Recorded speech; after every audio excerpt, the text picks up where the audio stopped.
이 아침에 예배 자리에 나오신 모든 이들에게 하늘로부터 우리 주 예수 그리스도의 은혜와 평화가 가득 임하시기를 축복합니다. 또 여전히 힘을 다해서 잘 준비한 찬양 하나님께 올려드려 주셔서 감사합니다. 하나님이 기뻐 받으실 만한 찬양인 줄 믿습니다. 아시는 분들은 아시겠는데 제가 강원도 촌놈이거든요. 산골에서 태어나서 살다가 이제 초등학교 6학년 때 마산을 내려왔는데 힘들었던 것 중에 하나가 그때는 다 우물물을 마셨는데 물이 짜다는 거였어요. 아마 경상도 사시는 분들은 바닷가 쪽에 사시는 분들은 물이 짠 줄 모를걸요. 아마 그냥 먹고 살았으니까. 근데 저 산골 물 먹다가 아니 마산에 와서 물을 먹는데 물이 짜서 무슨 물이 이래? 이걸 먹어야 되나? 다른 물이 없으니까 그죠?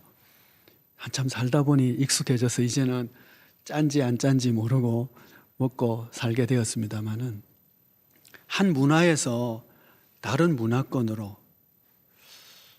음식도 그렇고 물도 그렇고 말도 그렇고 타 문화권으로 가면 힘들어지는 스트레스를 받는 일들이 생기기 마련입니다. 초대교회, 우리 한국교회 초대교회 역사를 이렇게 보면 처음에 이제 복음을 전했을 때 당연하게 예수를 잘 믿고 예수 믿기를 원하는 사람들은 가난하고 힘없고 고통과 고난 가운데 있는 하층민들이 믿게 됩니다. 그러다 보니까 조금 이제 양반들이 예수 믿으려고 교회에 와보니까 이게 좀 힘든 거예요. 이게 요즘식으로 하면 레벨이 안 맞아요. 말도 그렇고 행동도 그렇고 문화적으로도 그렇고. 그래서 우리 한국교회 초대 교회사를 보면 교회가 분립하는 경우들, 양반들이 야, 이거 안 되겠다. 좀 우리끼리 모여서 좀 예배를 드려보자 해서 양반 교회들이 생겨집니다.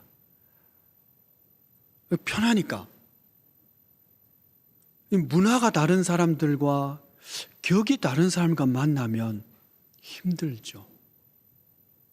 그러나 여러분, 이것이 성경의 가르침과는 다르다는 것을 아시죠? 만약 천국에 우리 갔는데 상상을 해보십시다.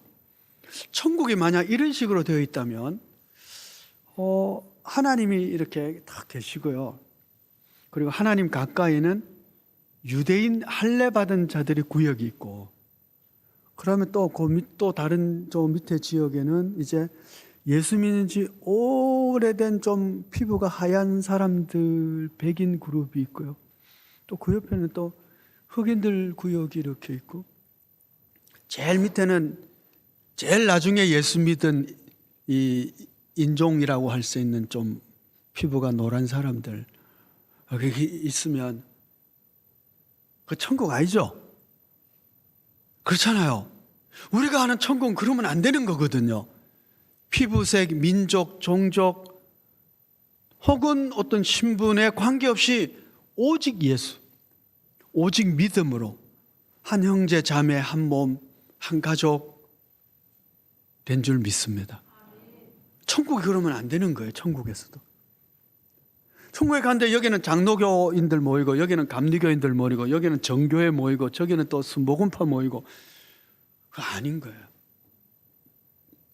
그렇다면 천국이 그럴 수 없고 천국이 그러면 안 된다고 한다면 오늘 이 땅에 살아가는 우리 역시 이 땅에서 천국을 이루며 살아가야 되잖아요.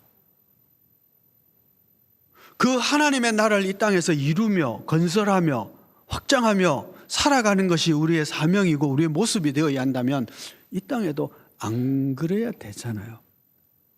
그런데 이게 어려운 거예요. 그렇게 살기가. 자, 오늘 본문의 말씀은 바울과 게바 간의 충돌의 사건입니다.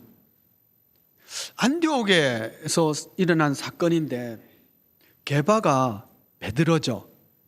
이방인들과 함께 먹다가 야고보로부터 온 사람들이라고 하는데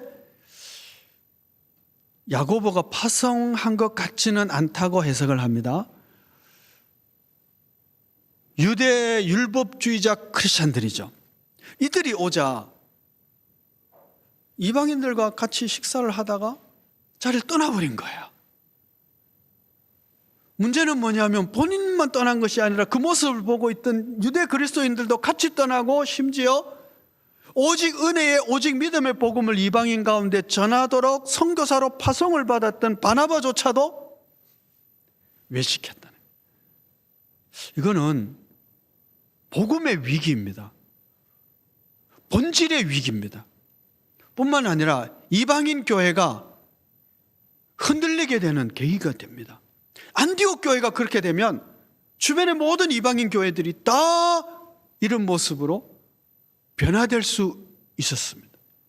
굉장히 큰 위기라고 할 수 있죠.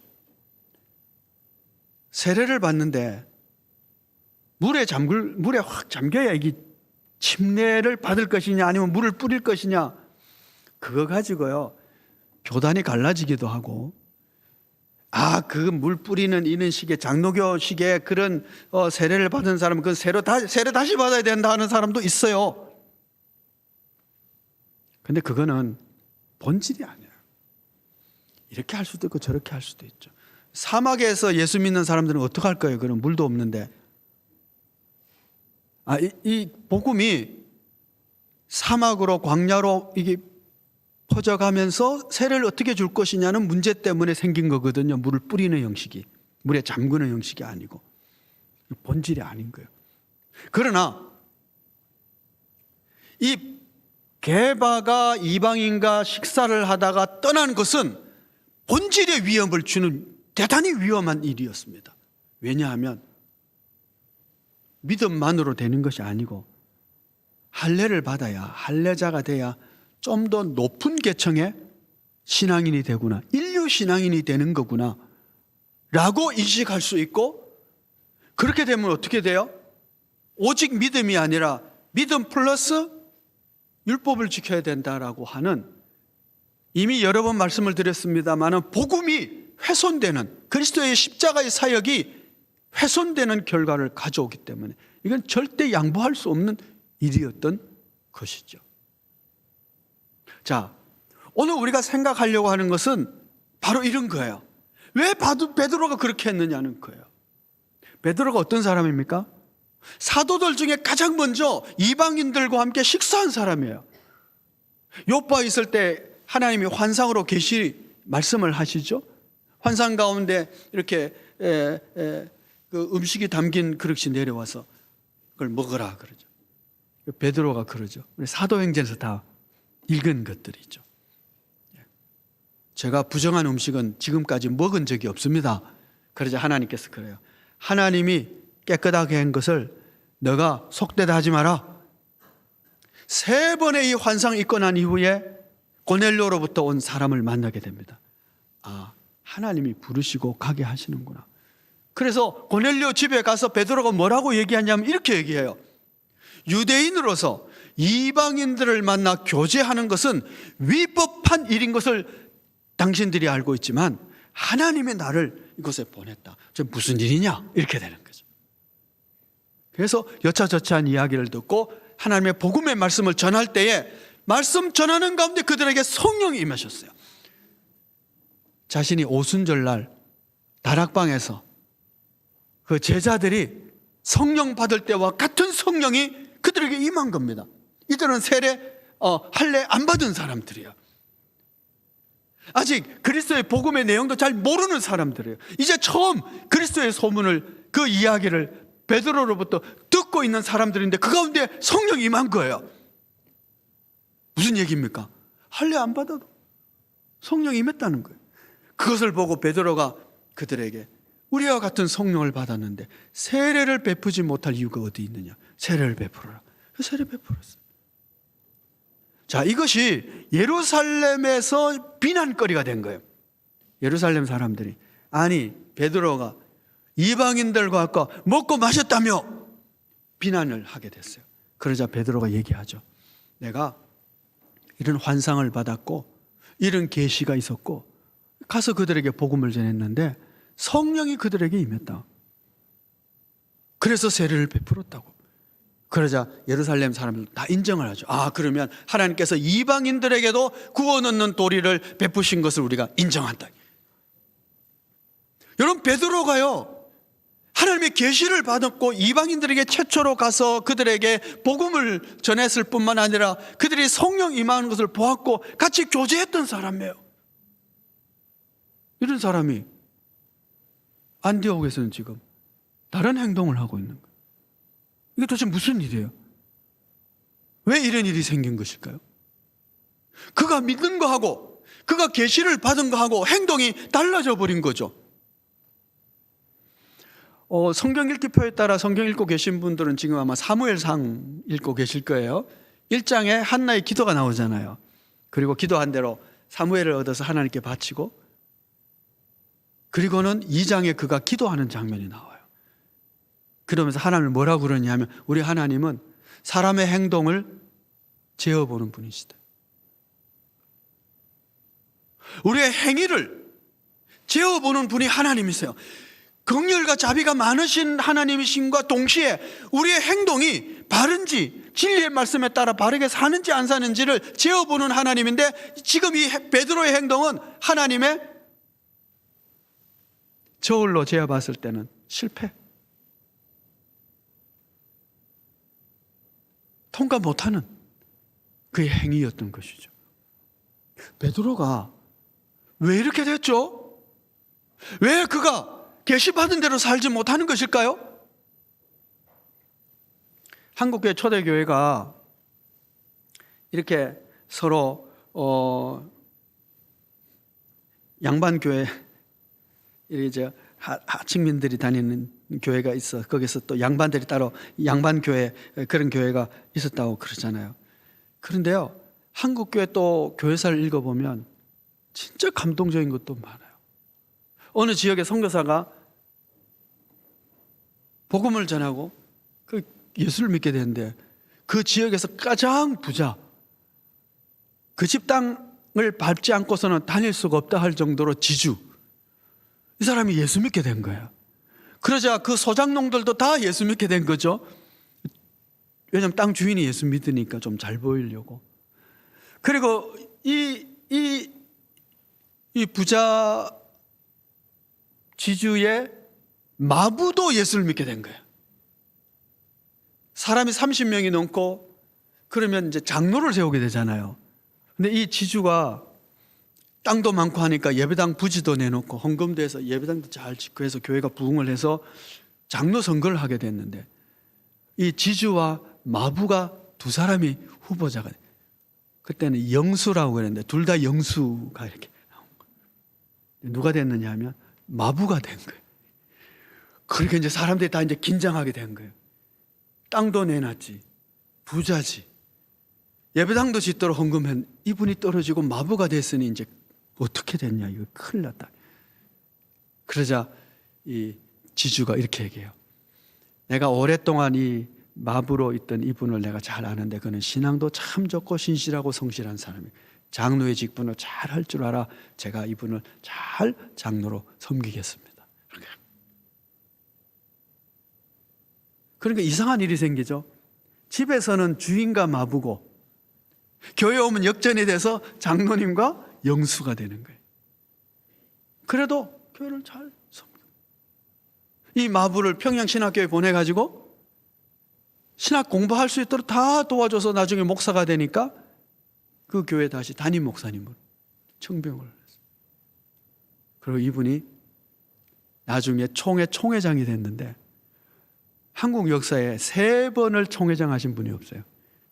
3번을 총회장한 이자익 목사님과 조덕삼 장로님 이야기예요. 저 전라북도에 있는 금산교회 이야기입니다. 복음은 이래야 복음이잖아요. 하나님은 우리를 이렇게 하나님의 가족으로 불러주셨잖아요. 그런데 너무너무 이 복음의 내용을 잘 알고 있는 베드로가 이방인의 벽을 가장 먼저 깨트렸던 이 베드로가 왜 이런 형편없는 일을 하게 됐을까요? 여러분, 이게 인간이에요. 내가 아는 것, 내가 고백한 것, 내가 계시받은 것하고 내가 사는 것이 달라질 수 있어요. 왜 그랬을까요? 오늘 본문 12절 말씀을 보시면 그들이 오매 그가 할례자들을 두려워하여 떠나 물러가매. 그래서 두려웠던 거예요. 베드로는 이 두려움이 많은 사람 같아요. 아니, 풍랑 만나서 예수님이 오니까 내 무리를 좀 걷게 해주세요. 무리를 걷다가 풍랑 파도가 무서워서 빠졌잖아요. 무서워서 빠졌어요. 대제사장 뜰에서도 무서워서 예수님의 제자라는 걸 부인했어요. 여기서도 또 두려워서 복음에 위반되는 행동을 한 거예요. 우리 신앙이 뭘까요? 신앙은 하나님만 두려워하는 것이잖아요. 그걸 하나님 경외라고 하죠. 하나님만 두려워하기 때문에 그 외에 어떤 것도 두려워하지 않는 거, 이게 믿음이잖아요. 그런데 베드로가 하나님만 두려워해야 될 그가 하나님 대신에 사람이 두려워졌던 겁니다. 그 얘기는 뭐예요? 믿음이 흔들리기 시작했다는. 여러분, 베드로도 흔들렸습니다. 베드로의 믿음도 흔들렸어요. 그러면 하물며 저와 여러분은 어떨까요? 당연히 흔들려요. 한때 환상을 받아서, 한때 계시를 받아서, 한때 성령의 충만함으로 막 멋진 믿음의 능력으로 살아갈 수 있어요. 그런데 그것이 계속되지 않아요. 베드로가 무너져요. 우리도 무너집니다. 그래서 우리가 어떻게 하면 좋을까요? 오늘 말씀의 메시지는 이거예요. 베드로가 흔들렸는데 그러면 안 되는 첫 번째 계시를 받고 이방인과 식사를 했던 그가 흔들려서 외식하는, 오직 믿음에, 오직 그리스도에 위반되는 행동을 했다면 우리도 그래야 할 텐데, 행동을 달아보시는 하나님 앞에 우리의 믿음의 행위가 기준 미달이 되지 않기 위해서는 어떻게 해야 될까요? 첫째는요, 나도 그럴 수 있다는 것을 인정하셔야 돼요. 나도 무너질 수 있고, 나도 연약하고, 나도 죄인이라는 사실을 항상 기억해야 돼요. 그래야 그 다음에 깨어 있을 수가 있어요. 내가 무너질 수 있고 내가 연약하기 때문에 넘어질 수 있기 때문에 하나님 나를 붙들어 주세요, 기도할 수 있다고요. 자신하는 순간 무너져요. 내 믿음은 절대 괜찮아 하면 절대 무너져요. 나는 너무너무 연약한 자야, 나는 믿음이 없어, 하나님 저를 붙잡아 주시고 저를 믿음으로 바르게 이끌어 주십시오 라고 기도해야 돼요. 두 번째는, 베드로가 언제 승리했어요? 성령 충만할 때. 하나님의 환상을 보고 성령의 이끄심에 따라 고넬료한테 내려가고 이럴 때에 그가 승리할 수 있는 거예요. 우리도요, 성령의 기름 부음과 그 충만함으로만 믿음의 승리를 할 수 있어요. 그러니까 예수님께서 제자들에게 성령 받기 전까지는 예루살렘 떠나지 마라고 그러잖아요. 여러분, 많이 떠났습니다. 예수님이 승천하실 때 너 예루살렘 떠나지 말고 아버지의 약속을 기다려라, 그 말씀을 듣고 그 승천하시는 그 놀라운 그 장면에 그 자리에 있었던 500여 형제들이에요. 그런데 세례받은, 그 성령의 세례를 받은 오순절 다락방에는 120여 명밖에 안 돼요. 나머지는 다 떠났어요. 성령을 받아야만, 주님께서는 성령 받아야만 너희가 권능을 받아서 증인이 될 수 있다 그랬어요. 우리가 믿음의 삶을 살 수 있고 하나님을 경외하는 삶을 살 수 있는 유일한 길은 성령의 충만함입니다. 그리고 그 성령의 충만함을 유지하셔야 돼요. 어제 충만했다 오늘 충만 아닙니다. 그 성령의 충만함을 계속, 성령의 나를 이끌어 주시고 내 심령에 주인으로 계셔 주시기를 기도하고 그 성령의 음성에 귀를 기울이고 성령께서 나를 이끌어 주시기를 원하는 성령 충만함으로. 첫째는 뭐예요? 나도 연약한 자들을 기억하자. 두 번째, 성령의 기름 부음만이, 성령의 충만함만이 내가 믿음에 바로 설 수 있다. 세 번째가 참 중요해요. 세 번째는 뭐냐? 하나님이 우리에게 주신 은혜의 통로가 있어요. 이 은혜의 통로를 잘 지켜야 된다는, 잘 지켜야 된다. 여러분, 이것을 가지고 무엇이라 그러냐 하면 경건의 연습이라고요. 경건에 이르기를 힘쓰라고 바울이 말씀했어요. 내가 아직 붙잡은 것도 아니고 내가 잡은 거 아니다. 나는 아직도 그리스도의 푯대를 향하여 달려간다. 그래 너희도 나를 본받아서 경건에 이르기를 힘쓰라. 경건에 이르기를 힘쓰는 것 다른 게 아니에요. 하나님이 우리에게 주신 은혜의 통로에 딱 붙잡혀 있는 거예요. 출애굽한 이스라엘 백성들이 가나안 땅을 향해서 돌격 앞으로를 두 번 하죠. 가데스 바네에서 한 번 하고 요단강에서 한 번 해요. 그런데 첫 번째는 실패하잖아요. 그렇죠? 근데 두 번째는 승리해요. 왜 첫 번째는 실패했고 두 번째는 승리했을까요? 사람이 바뀌었기 때문에 그래요. 어떤 사람으로 바뀌었을까요? 첫 번째 돌격 앞으로 한 사람들은 시내산에서 말씀을 받았어요. 그리고 그들 가운데 성막도 있어요. 하나님의 임재도 있었어요. 그런데 실패해요. 아직 충분히 말씀의 사람으로 훈련이 덜 되는 거예요. 말씀대로 살아갈 수 있는, 하나님의 말씀대로 살아낼 수 있는 말씀의 사람이 아직 안 돼 있는, 훈련이 덜 된 거예요. 그런데 광야 세대, 만나 세대는 어떻게 해요? 40년 동안 아침에 일어나서 문을 딱 열면 성막이 보여요. 모든 문이 성막을 향하도록 되어 있었거든요. 성막이 보이는 거죠. 거기 하나님의 임재가 있어요. 그리고 그곳에서 절기를 지켜요. 속죄제, 속건제, 화목제를 드려요. 그러니까 늘 하나님과 동행하고 모세의 가르침을 받고 말씀대로 살고 절기를 지키고 이런 것들을 통해서 하나님의 사람으로 이들이 물들어가고 세워진 거예요. 자, 그러자 어떻게 돼요? 요단강 건널 때 그냥 건너요. 여리고성 점령할 때 그냥 점령해요. 이 제1세대는 어때요?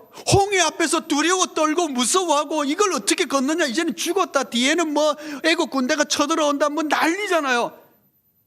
그런데 요단강 건널 때는 어때요? 그런 거 없어요. 그냥 가자, 그냥 가는 거예요.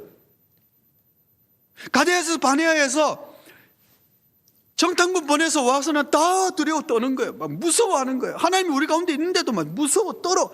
그들은 아주 안악 자손이고 아주 키가 크고 우리는 그 앞에 메뚜기밖에 안 된다. 이제 우리는 차라리 뭐 애굽으로 돌아가는 게 좋겠다. 뭐 별 소리를 다 하는 거예요.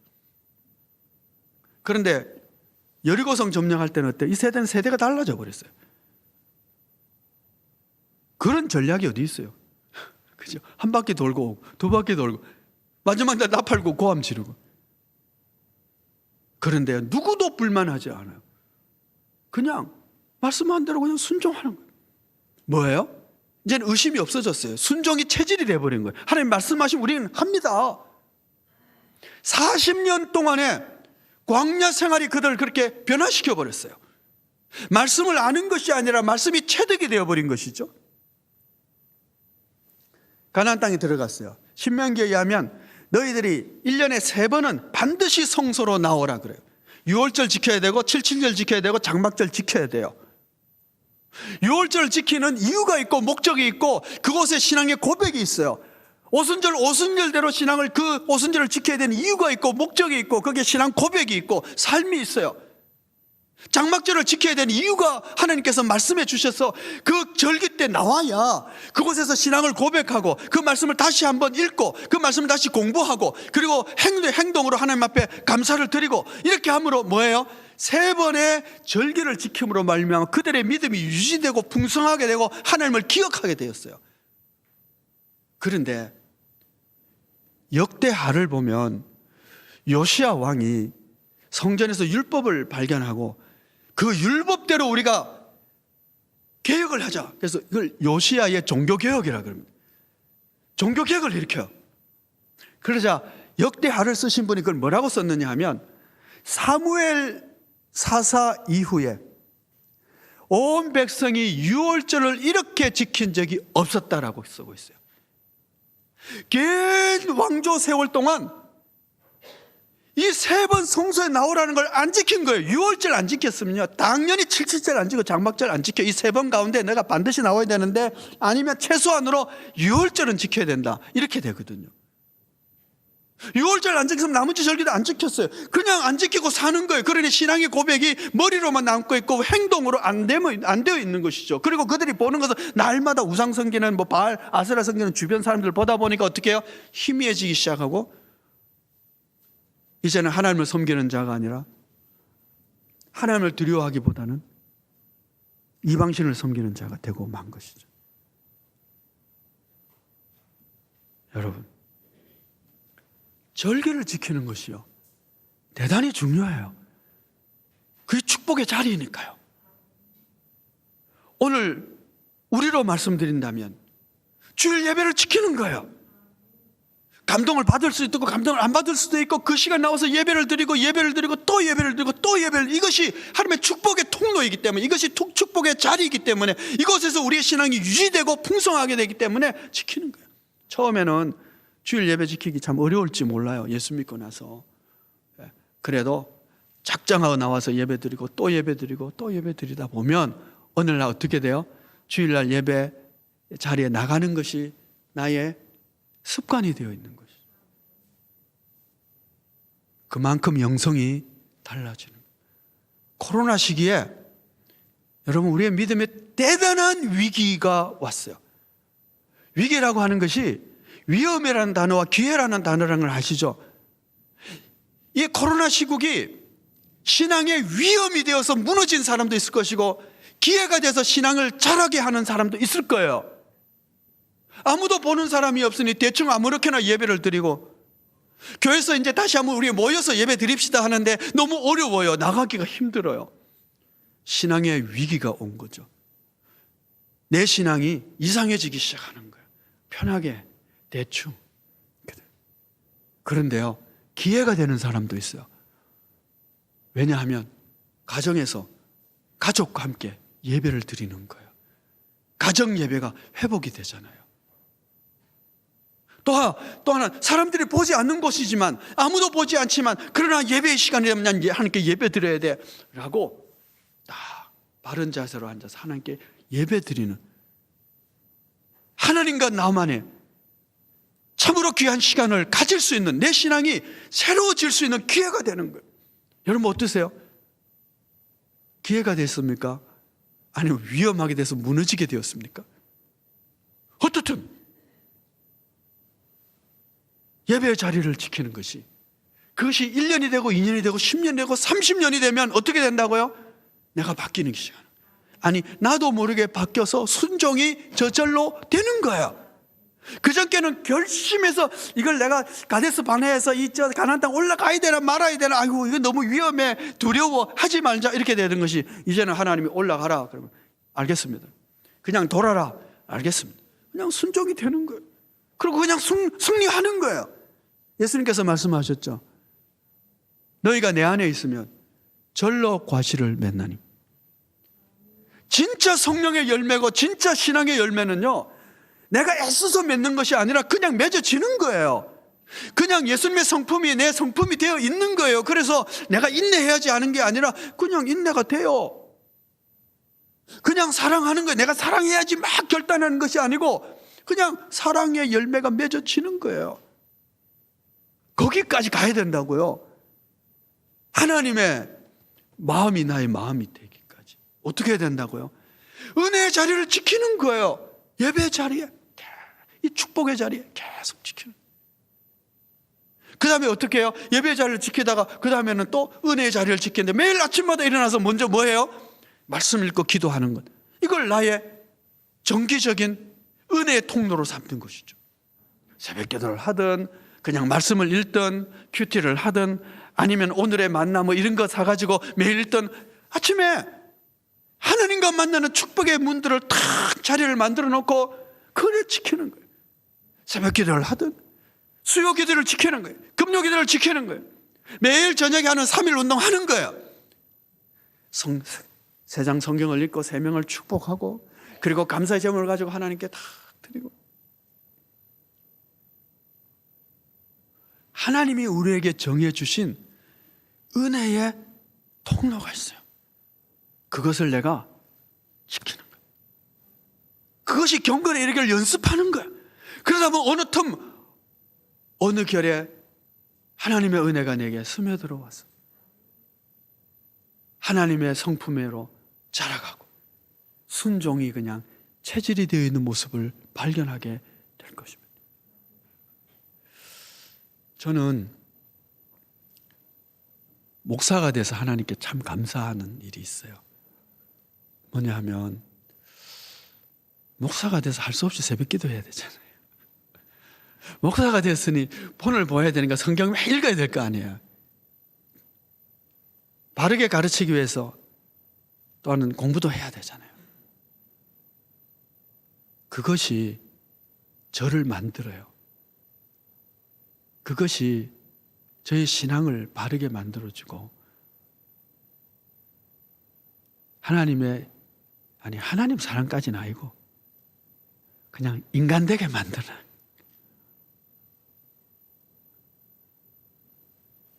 여러분, 은혜의 자리를 지키십시오. 축복의 통로를 붙잡으십시오. 꾸준히 하십시오. 경건에 이르기를 힘쓰십시오. 그리하여 절로 성품의 열매를 맺고 전도의 열매를 맺고 영광의 열매를 맺을 수 있는 순종이 체질이 되고 하나님을 경외하는 것이 그저 자연스러운 내 삶이 되는 그런 믿음의 사람들이 다 되어주시기를 축복합니다. 기도하겠습니다. 은혜로우신 아버지 하나님, 저희는 너무 연약해서 배운 대로 아는 대로 고백한 대로 살지 못할 때가 너무 많습니다. 그러니 주여 저희들의 연약함을 긍휼히 여기시고 매일매일 기도할 때마다 성령으로 충만케 해주시며 우리에게 주신 하나님의 사람으로 세워지고 복을 누릴 수 있는 그 은혜의 통로들을 붙잡고 놓치지 않고 그 시간에 하나님과 함께 하기를